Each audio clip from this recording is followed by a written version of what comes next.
Šādi skan koris Gaisma Japānā, kas izpilda tikai latviešu mūziku, un tā rindās ir gandrīz tikai japāņi. Šobrīd mēģinājumos dziedam tikai Raimonda Paula dziesmas, tā godinot viņu 90. dzimšanas dienā. Viņa skaņdarbiem ir tik skaistas melodijas, un tās ar mums spēcīgi rezonē. Šajā mūzikā sajūtam arī latviešu vēsturi un emocionālo pasauli.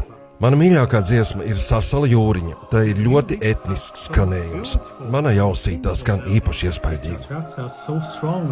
Raimonda Paula mūzika skan ļoti skaisti un skanīgi arī Japānā, jo viņa ģeniālā mūzika uzrunā visas tautas dvēseles. Mana mīļākā Raimonda Paula dziesma ir Tu esi, ko izpildījām ar visu lielo kopkoru šī gada bērnu un jauniešu dziesmu svētkos vasarā.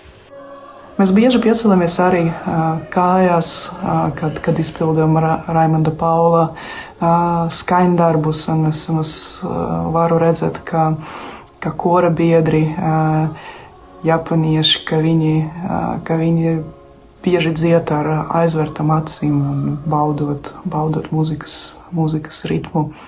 Latvijas vēstnieks ar smaidu atzīst, Raimonds Pauls bijis latviešu kultūras vēstnesis Japānā vēl stipri pirms šeit atvērta oficiāla Latvijas pārstāvniecība. Viena no maestro kompozīcijām šeit iekarojusi teju tautas dziesmas statusu.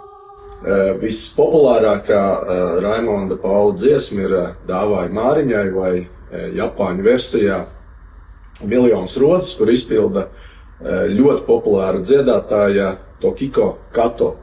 Man pašam ir bijusi iespēja gan tikties ar šo dziedātāju, gan arī vairāk kārt apmeklēt viņas koncertus, un es varu teikt, ka pie šīs dziesmas burtiski pat ļoti tāda ieturētā japāņu publika ceļās kājās un dzied līdzi. Tikmēr 9500 km uz rietumiem no Tokijas. Arī Londonā skan Raimonda Paula mūzika. Šo dziedātāju rindās netrūkst ar maestro saistītu īpašu atmiņu.